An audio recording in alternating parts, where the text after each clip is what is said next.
Hello मेरे प्यारे प्यारे केमिस्ट्रियन। कैसे हैं आप सब लोग। आज हम क्लास 11 के chapter 1 some basic concepts of chemistry का पार्ट 3 करने वाले हैं, which is laws of chemical combination. Okay, इससे पहले हम 2 पार्ट कर चुके हैं जिसमें हमने इस चैप्टर का इंट्रोडक्शन और नेचर ऑफ मैटर को समझा था। So welcome back to all of you in my chemistry channel which is Satyendra sir chemistry channel, right. तो अब हम स्टार्ट करते हैं इस टॉपिक को। जो हम बात करते हैं इस टॉपिक की लॉज ऑफ केमिकल कॉम्बिनेशन की। ओके, तो लॉज ऑफ केमिकल कॉम्बिनेशन में हम देखते हैं कि when elements react chemically to form compound, जब एलिमेंट्स रिएक्ट करते हैं केमिकली तो ये कंपाउंड फॉर्म करते हैं। ठीक है, अब जब भी कंपाउंड फॉर्म करेंगे तो they always combine in definite and measurable proportions. ठीक है, जब भी कंबाइंड होते हैं तो इनका कुछ एक डिफिनिट यानी कि फिक्स्ड और मेजरेबल प्रोपोर्शंस होता है। ठीक है, और इन्हीं डिफिनिट और मेजरेबल प्रोपोर्शंस को डिस्क्राइब करते हैं कुछ रिलेशनशिप्स जो कि साइंटिस्ट द्वारा फॉर्मुलेटेड है। इनको लॉज ऑफ केमिकल कॉम्बिनेशन बोलते हैं। क्या बोलते हैं? Laws of chemical combination. ये एक्सपेरिमेंट्स 18th और 19th सेंचुरी में किए गए और इसके थ्रू हमारे 5 फंडामेंटल लॉज बने हुए हैं। ठीक है, क्या बने हुए हैं? 5 फंडामेंटल लॉज बने हुए हैं। First law, law of conservation of मास, इसको लेवोशियर ने दिया था इन 1774। Second law of definite proportions given by Proust in 1799. Third law of multiple proportion given by Dalton in 1803. Fourth law of reciprocal proportions given by Richter in 1792. And fifth law was Gay-Lussac's law of gaseous volumes given by Gay-Lussac in 1808. तो ये सभी जो 5 fundamental laws हैं, these all are the foundation of all quantitative chemistry. जितनी भी हमारी calculative chemistry होती है इन सब का ये फाउंडेशन है। ठीक है, तो अब समझते हैं पहले लॉ को, which is law of conservation of मास। ठीक है, लॉ ऑफ कंजर्वेशन ऑफ मास तो क्या कहता है? लॉ ऑफ कंजर्वेशन ऑफ मास, तो ये लॉ कहता है कि मास जो है, मास मास को हम ना तो क्रिएट कर सकते हैं, मास कैन neither बी क्रिएटेड, और ना हम इसे डिस्ट्रॉय कर सकते हैं, not destroyed during a chemical reaction. कोई भी केमिकल रिएक्शन अगर हो रही है तो हम ना मास को वहाँ क्रिएट कर सकते हैं, ओके, ना ही हम मास को डिस्ट्रॉय कर सकते हैं। ये बात हमें ध्यान रखनी है। तो होता क्या है बेसिकली, किसी भी केमिकल रिएक्शन में total mass of the reactant जो होगा वो total mass of the product के बराबर होगा।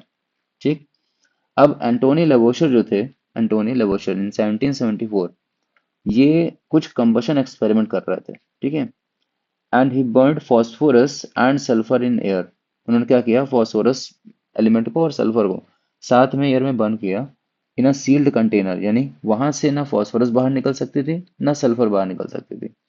ठीक है, तो इनको जब सील्ड कंटेनर में हीट किया, बर्न किया, तो उन्होंने पाया that the total mass remain constant, कि जितना मास शुरू में लिया गया उतना ही मास बाद में भी मिल रहा है, और मास क्या है? कांस्टेंट है। Even though the physical state change, क्योंकि उनका फिजिकल स्टेट तो चेंज हो गया, फॉस्फोरस सल्फर है, ऑक्सीजन से रिएक्शन किया तो फॉस्फोरस का ऑक्साइड बने होंगे, सल्फर का ऑक्साइड बने होंगे, लेकिन जो एयर, सल्फर और फॉस्फोरस का अमाउंट था, टोटल मास था, वो सेम रहा। ठीक है, तो इसके बेस पर उन्होंने कुछ मैथमेटिकल एक्सप्रेशन बताया कि जो टोटल मास ऑफ रिएक्टेंट है that is equal to total mass of products. ठीक है, मास ऑफ रिएक्टेंट क्या होगा? मास ऑफ प्रोडक्ट के बराबर होगा। जैसे एक जनरल रिएक्शन है, मान लेते हैं कि कोई ए रिएक्टेंट बी रिएक्टेंट से रिएक्ट कर रहा है और सी और डी बनाता है, तो mass of A, mass of B, okay, अगर हम इसको सम करते हैं that is equal to the mass of C plus mass of D के बराबर होगा। ठीक है, and that is always true, ये हमेशा सही मिलेगा। तो इसी लॉ को कहते हैं हम लॉ ऑफ कंजर्वेशन ऑफ मास। ठीक है, एक बहुत बढ़िया प्यारा सा एग्जांपल हम देख लेते हैं यहाँ पर। It is the basically combustion of methane. क्या बात करेंगे हम इसकी? तो ये क्या है हमारा? कंबशन ऑफ मीथेन है। Combustion of methane that means methane को in the presence of oxygen burn करना। ठीक है, कंबशन ऑफ मीथेन। तो मीथेन का फॉर्मूला क्या होता है भाई? That is CH4। ठीक है, तो मीथेन CH4 है। ठीक, इसको हम ऑक्सीजन की प्रेजेंस में बर्न कर रहे हैं तो हमें मिलेगा कार्बन डाइऑक्साइड एंड वाटर। ठीक, तो मीथेन का 16 ग्राम, मीथेन सिस्टम कैसा है भाई? कार्बन, ठीक है, कार्बन प्लस हाइड्रोजन।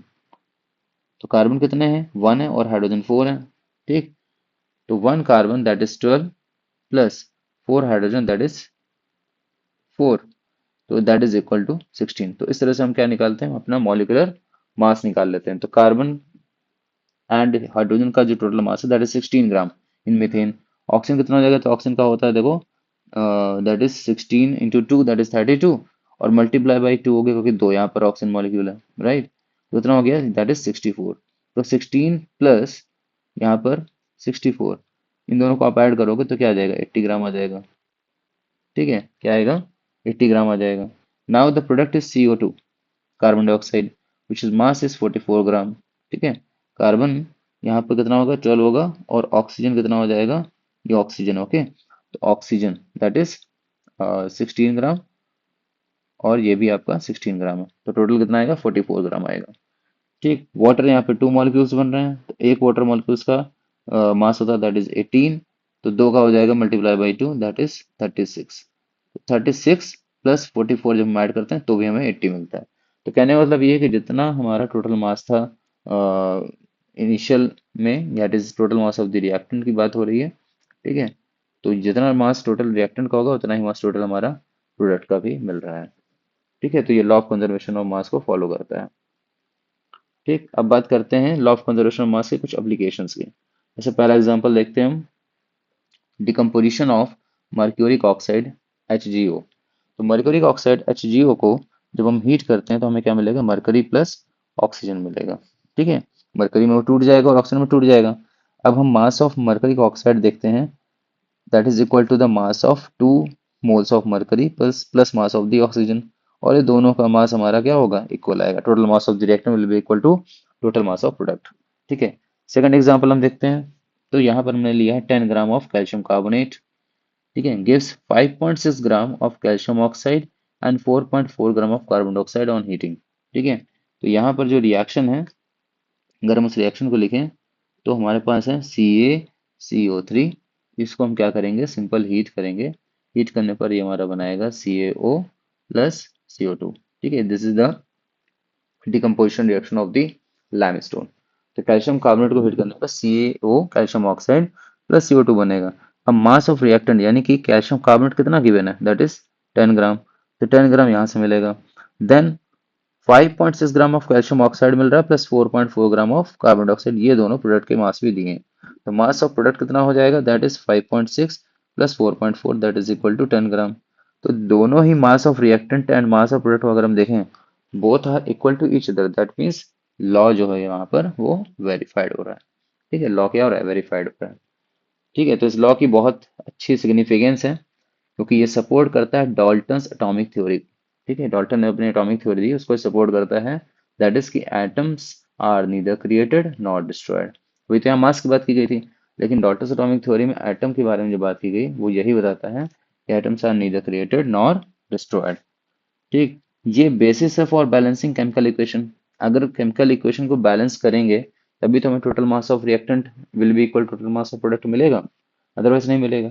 तो बैलेंस क्यों करना है किसी केमिकल इक्वेशन को, क्योंकि टोटल मास ऑफ रिएक्टेंट और टोटल मास ऑफ प्रोडक्ट बराबर होते हैं, तो इसलिए हम रिएक्शन को बैलेंस करके हमेशा चलते हैं कि दोनों तरफ के नंबर ऑफ एटम्स इक्वल होने चाहिए। ठीक, अब एक बहुत कॉमन एग्जाम क्वेश्चन जो आपका बन सकता है इससे, that is to state law of conservation of mass and verify it with an example. ठीक है, इस तरह क्वेश्चन यहाँ से बन सकते हैं।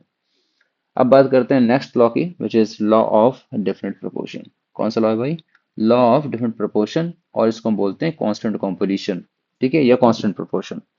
तो ये लॉ क्या कहता है भाई, तो ये लॉ कहता है कि कोई भी केमिकल कंपाउंड है that is always contain the same element combined together, अगर उस कंपाउंड में जो एलिमेंट होंगे वो सेम होंगे तो उनके बीच में हमेशा सेम फिक्स्ड प्रोपोर्शन होगा बाई मास। बाई मास अगर देखा जाए तो उनके बीच में एक फिक्स्ड प्रोपोर्शन मिलेगा, ये बहुत बहुत इंपॉर्टेंट है। ठीक है, रिगार्डलेस ऑफ इट्स सोर्स और मेथड ऑफ प्रिपरेशन। ये मैटर नहीं करता है कि उसका सोर्स क्या है, कहाँ से वो कंपाउंड बन रहा है या कैसे उसको बनाया जा रहा है, लेकिन जो भी कंपाउंड है उसके एलिमेंट के बीच में उसका जो एलिमेंट है वो सेम होगा, और उस एलिमेंट के बीच में जो रेशियो होगा बाई मास वो भी हमेशा फिक्स होगा। ये बात ध्यान रखनी है।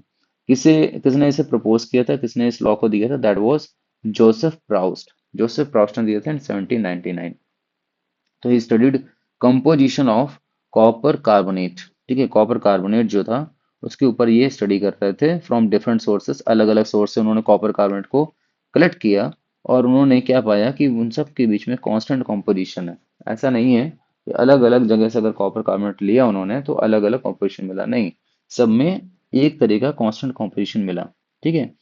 तो अब इस लॉ की मैथमेटिकल फॉर्म क्या हो सकती है कि if a compound contains element A and B, मान लेते हैं कोई कंपाउंड जो कि ए और बी एलिमेंट है, उसके पास एक ए एलिमेंट है और एक बी एलिमेंट है।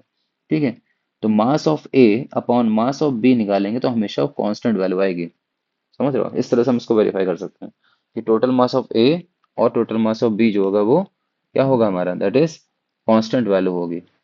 ठीक है। तो ये चीज हमारी लॉ ऑफ डिफरेंट प्रोपोर्शन में गिवन है। Now law of constant proportion को अगर एग्जांपल्स देखें तो हमें यहाँ बहुत बढ़िया एग्जांपल मिला, that is the ratio between the nitrogen and oxygen in different compounds of nitrogen and oxygen. जैसे यहाँ पर हमारे पास NO कंपाउंड है, तो NO कंपाउंड में अगर हम देखें तो हमारे पास जो रेशियो है दैट इज ये आपका 14:16। ठीक है, 14:16 है। अगर हम इसको और सिंप्लीफाई करें तो हमें क्या मिलेगा बताइए, हमें मिलेगा दैट इज, आप इसको काटोगे 2 से तो दैट विल बी 7:8, है ना, 7:8। ये और सिंप्लीफाई नहीं हो सकता, तो 7:8 मिलेगा, एक होल नंबर रेशियो मिलेगा।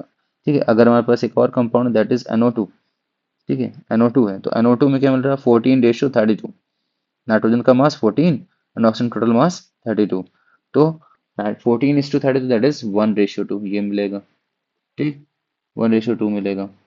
देन N2O में अगर हम देखें तो N2O में नाइट्रोजन का मास 14 and multiply by 2 that is 28 and ratio by 16 that is 2:1 मिलेगा। ठीक है, सॉरी 2:1 यहाँ नहीं मिलेगा, ये गलत से लिखा हुआ है। ठीक है, 2:1 नहीं होगा, यहाँ कितना मिलेगा भाई, पहले तो मिलेगा 14:8 और उसके बाद मिलेगा ये 7:4। ठीक है, 7:4 मिलेगा। ठीक। देन N2O2 इस तरह कंपाउंड अगर हम ले रहे हैं, नंबर ऑफ आइटम्स ले रहे हैं, 28/32 है। ठीक है, तो 28/32 में कितना मिलेगा, तो ये मिल जाएगा 7:8। ठीक है। देन N2O5 है, तो 28:80, 28:80। ठीक है, तो ये मिलेगा 2:5। ठीक, 2:5 मिला। तो इस तरह से हमारे डिफरेंट मॉलिक्यूल्स के बीच में क्या मिलेगा, कांस्टेंट प्रोपोर्शन, एक फिक्स प्रोपोर्शन मिलेगा। ठीक। चलो एक बहुत ही बेस्ट एग्जांपल देख लेते हैं, विच इज वाटर। किसकी बात करेंगे, हम वाटर की बात करेंगे। तो वाटर में जो हम देखते हैं, देखो इस मॉलिक्यूल में हमें क्या दिख रहा है, इस मॉलिक्यूल में हमें क्या दिख रहा है कि भाई सब एक ऑक्सीजन है। ठीक है, और उससे जुड़े हुए दो हाइड्रोजन, क्या जुड़े हुए भाई, दो हाइड्रोजन जुड़े हुए हैं। यहाँ पर क्या है, बीच में एक ऑक्सीजन है, तो 2 पार्ट्स ऑफ हाइड्रोजन मिलेगा which combine with 16 parts of oxygen by mass. अगर मास देखा जाए तो हाइड्रोजन का मास 1, इस हाइड्रोजन का मास भी 1, तो टोटल कितना मास है, 2 मास है। तो 2 पार्ट्स मिलेगा हाइड्रोजन का और 16 पार्ट मिलेगा ऑक्सीजन का, क्योंकि ऑक्सीजन का मास 16 होता है। ठीक है, तो 16 मास में बाई मास से रेशियो मिलेगा, तो अगर हाइड्रोजन और ऑक्सीजन के बीच का रेशियो निकालें तो दैट इज 2:16। ठीक है, 2:16 दैट इज इक्वल टू 1:8 मिलेगा, always always, whether it is river water, या तो वो रिवर वाटर हो, चाहे वो टैप वाटर हो, चाहे वो सिंथेसाइज किया जा रहा हो लैब में, कहीं कभी किसी भी सोर्स का यूज करें, तो वाटर जो होगा हमेशा कैसा मिलेगा, एक फिक्स रेशियो के साथ मिलेगा विच इज 1:8। इस बात को हम ध्यान रखेंगे। ठीक है, सेकंड एग्जांपल देखते हैं, कार्बन डाइऑक्साइड CO2। तो कार्बन डाइऑक्साइड में क्या है भाई, कार्बन डाइऑक्साइड में कार्बन कितना मिलेगा, 12 मिलेगा एंड ऑक्सीजन मिलेगा 34, टोटल मिलता है 44। तो आउट ऑफ 44 अगर देखा जाए तो 12 पार्ट्स कार्बन के हैं और 32 पार्ट्स ऑक्सीजन के हैं।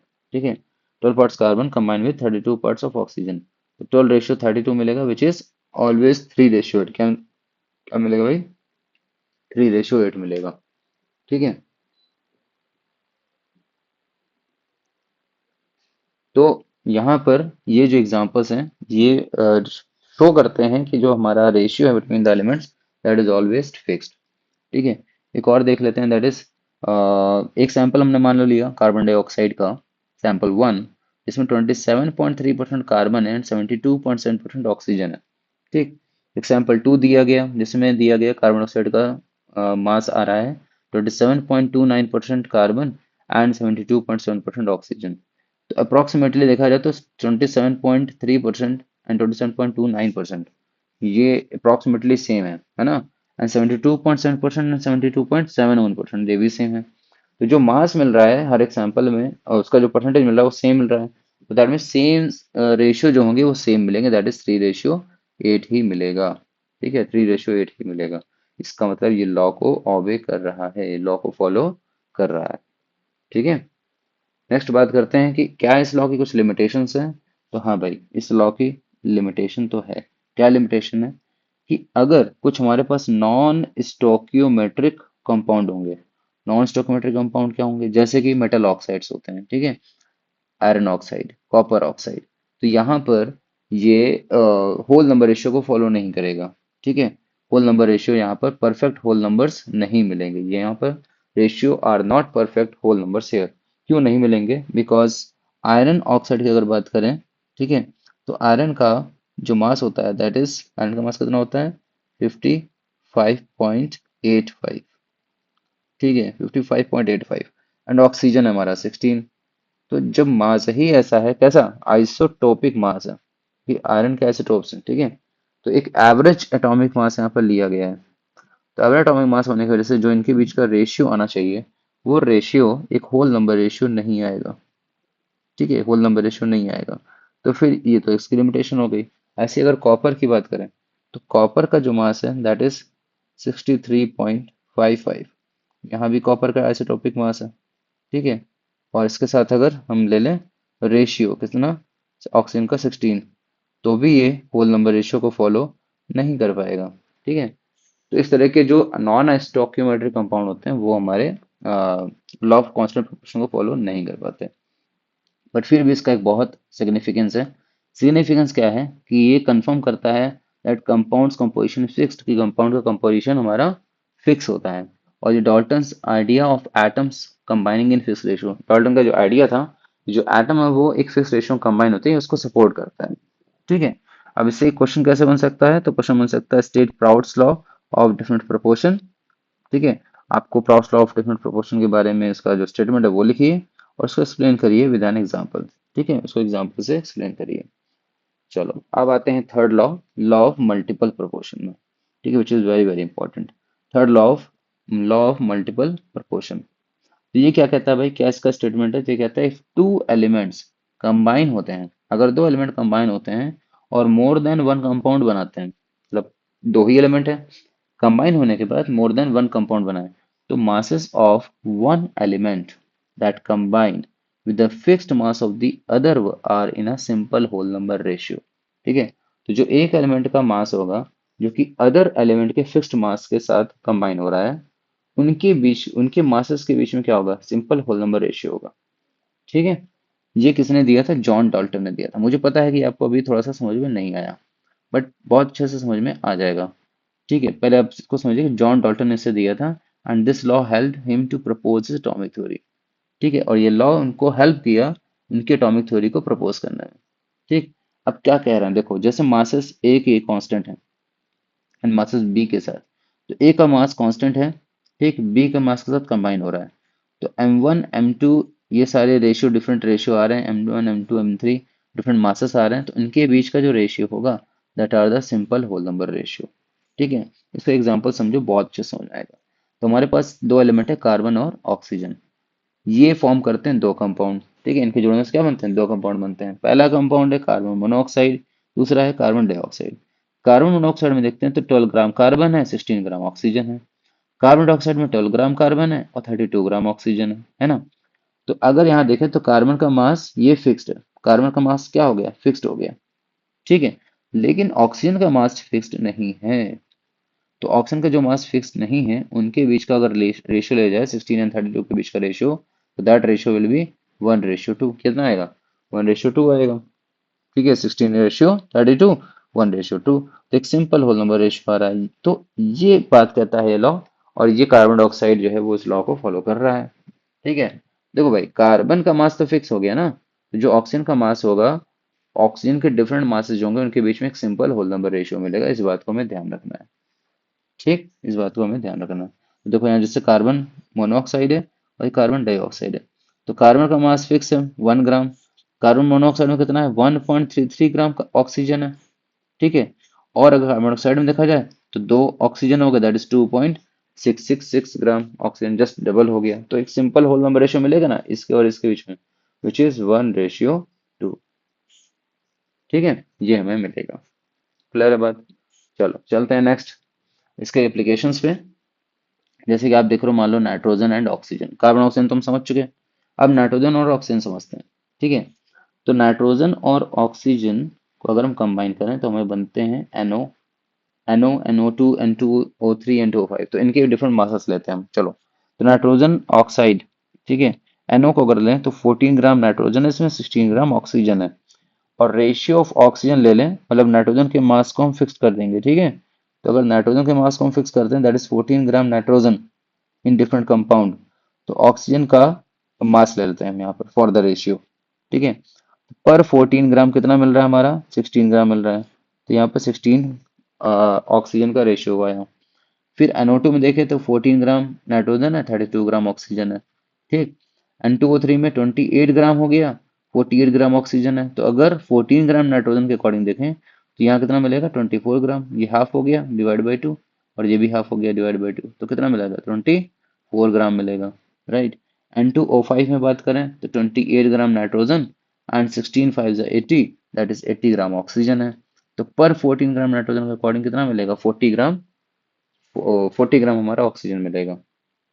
तो अगर इस नाइट्रोजन का मास को हमने फिक्स किया तो हमें मिला ratio of oxygen for 14 gram nitrogen, कितना मिला, 16, 32, 24 रेशियो 40। ठीक, और इसका सिंपल होल नंबर रेशियो आया 2:4:3:5। ठीक है, 2:4:3:5, which is simple whole number ratio. ठीक है, तो एक simple whole number ratio follow कर रहा है जितने भी कंपाउंड यहाँ पर बन रहे हैं। ठीक, तो क्या सिग्निफिकेंस है इसका, तो ये प्रोवाइड करता है कि strong evidence for the existence of atom, atoms के एग्जिस्टेंस के लिए बहुत स्ट्रॉन्ग एविडेंस प्रोवाइड कर रहा है।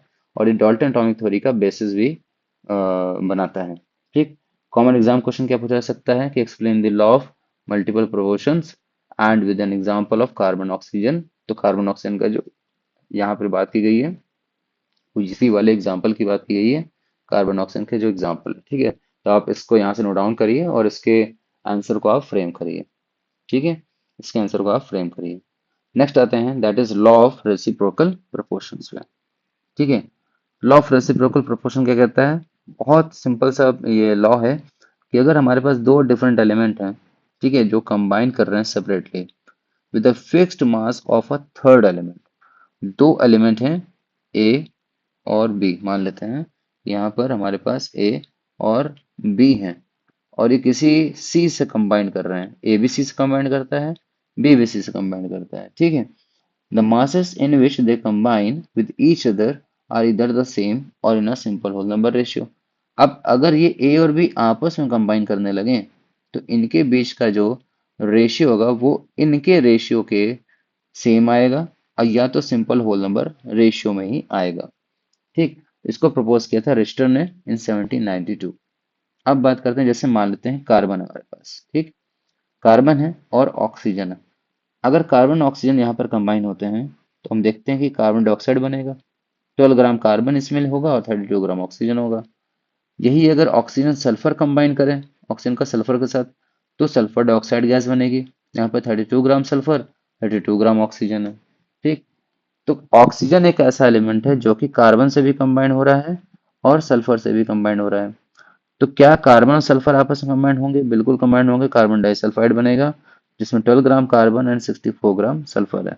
अब बात करते हैं इनके रेशियो की, तो देखो ध्यान से, जब सल्फर कंबाइन हो रहा है फिक्स्ड 32 ग्राम ऑक्सीजन से, देखो यहाँ पे सल्फर कंबाइन हो रहा है, यहाँ पे सेकेंड वाले में सल्फर कंबाइन हो रहा है, 32 ग्राम सल्फर 32 ग्राम ऑक्सीजन से कंबाइन हो रहा है। ठीक है, तो sulphur combining with fixed 32 gram oxygen, तो इसका 32 ग्राम यूज होता है सल्फर का। Carbon combined with same 32 gram oxygen, carbon भी 32 ग्राम ऑक्सीजन से कंबाइंड हो रहा है। तो ये वाला 32 ग्राम ऑक्सीजन का और ये 32 ग्राम ऑक्सीजन का क्या हो गया, फिक्स हो गया।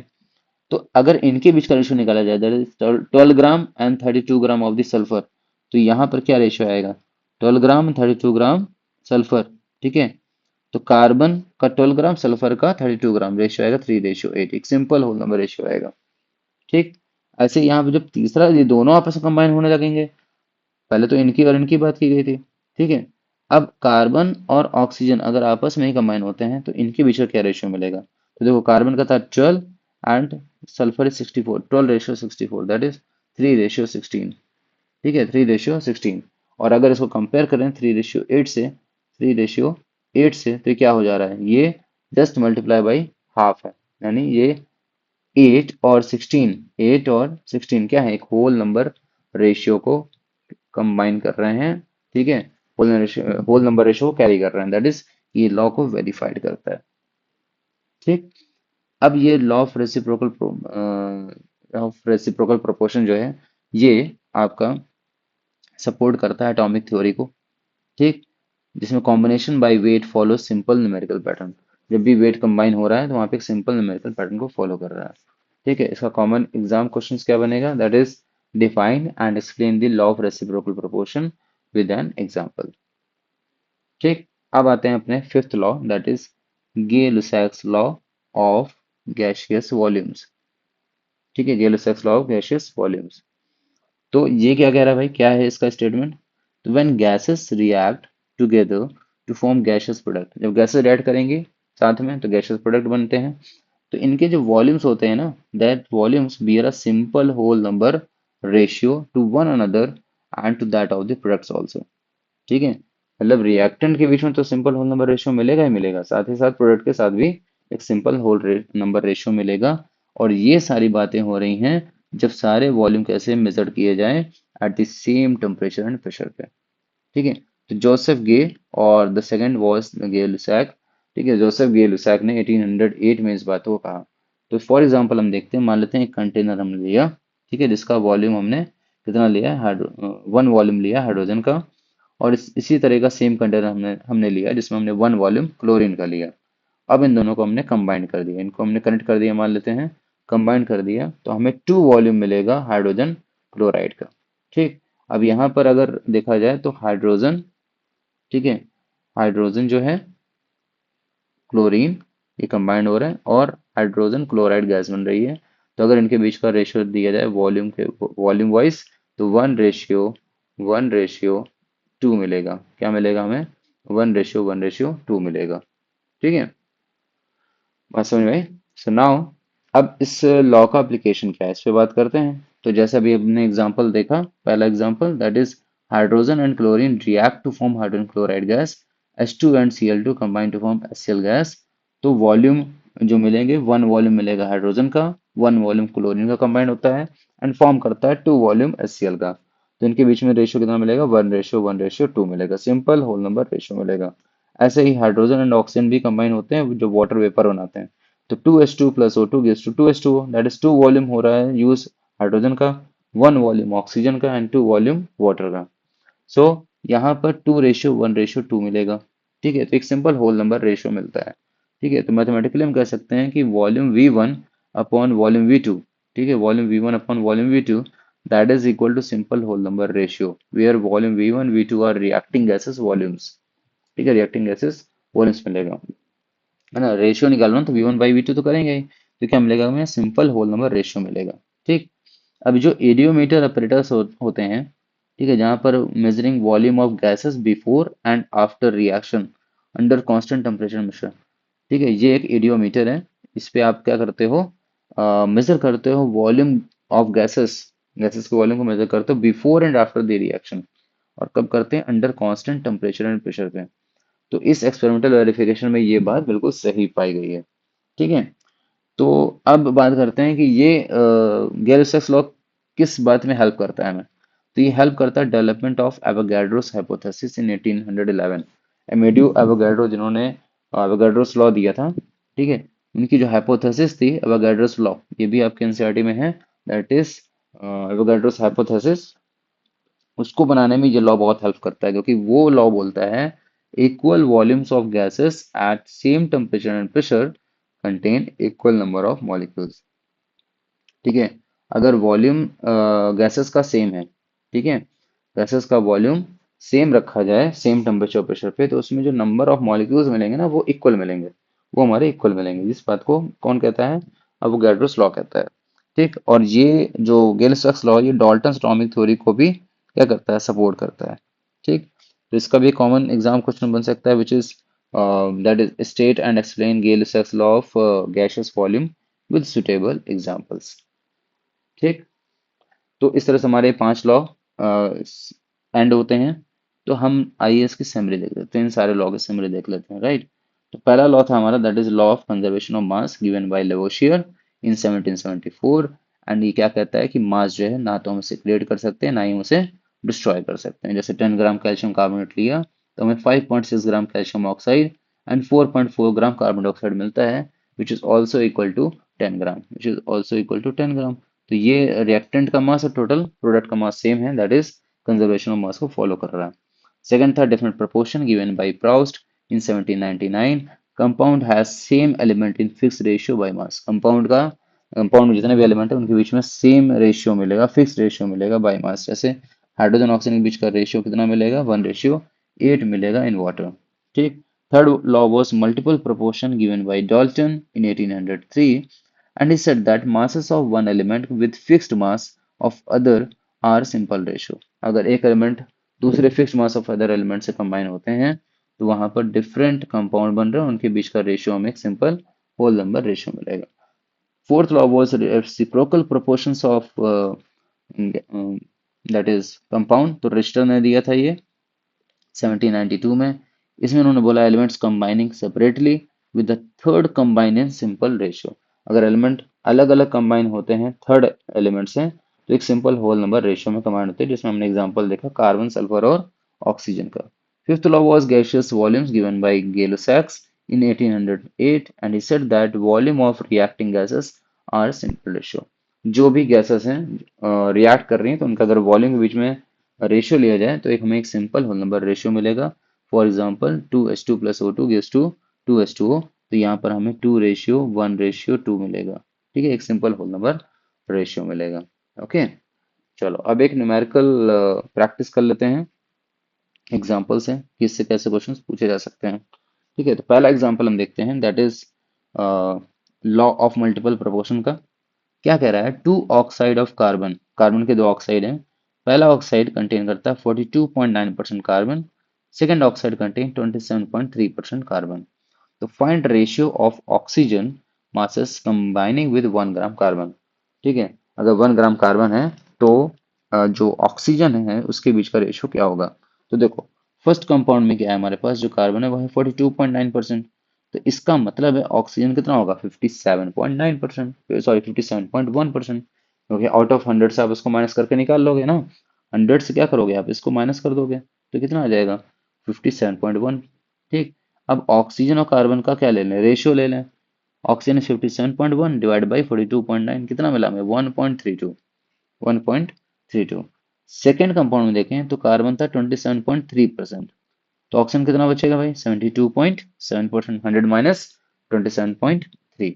तो ऑक्सीजन कार्बन का रेशियो क्या होगा 72.7 डिवाइड बाई 27.3, ये रेशियो निकाला हमने, कितना आया 2.66। ठीक है, अब रेशियो जो आ रहा है यहाँ पे वो इन फाइनल रेशियो के बीच का रेशियो निकाला जाएगा, विच इज 1.32 और 2.66। ठीक है, 1.32 एंड 2.66, तो इनके बीच का सिंपल रेशियो आया, दैट इज 1:2। एक सिंपल होल नंबर रेशियो मिल रहा है, तो ये लॉ को वेरीफाइड कर रहा है, hence law verified. And which law, law of multiple proportions.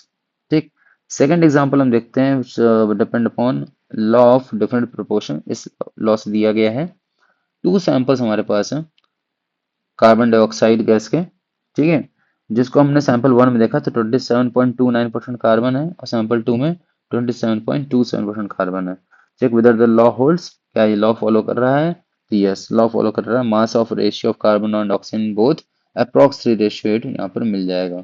ठीक है, पूरा पूरा 3:8 मिल जाएगा, तो ये कांस्टेंट वैल्यू है और कांस्टेंट वैल्यू आ रही है, that is law of constant proportion या लॉ ऑफ डिफरेंट प्रोपोर्शन को ये फॉलो कर रहा है। ठीक है, तो यहाँ पर अब हम देखते हैं कुछ कॉन्सेप्चुअल नोट्स और की टेकअवेज कि आपको क्या क्या चीज़ें याद रखनी है। तो ये जो लॉ है ये लॉ बहुत इसेंशियल है, डाल्टन्स एटॉमिक थ्योरी को बनाने में बहुत ज़्यादा ये हेल्प करते हैं। ठीक है, और ये शो करते हैं कि एलिमेंट जो होते हैं वो हमेशा डिफरेंट प्रोपोर्शन में कंबाइन करते हैं, नॉट आर्बिट्रेटली, यानी कि ऐसे नहीं कि रेंडमली कंबाइन कर रहे हैं, डिफरेंट प्रोपोर्शन में ही कंबाइन करेंगे हमेशा। तो ये क्वांटिटेटिव केमिस्ट्री और स्टोइकोमेट्रिक केमिस्ट्री का बेस बनाते हैं।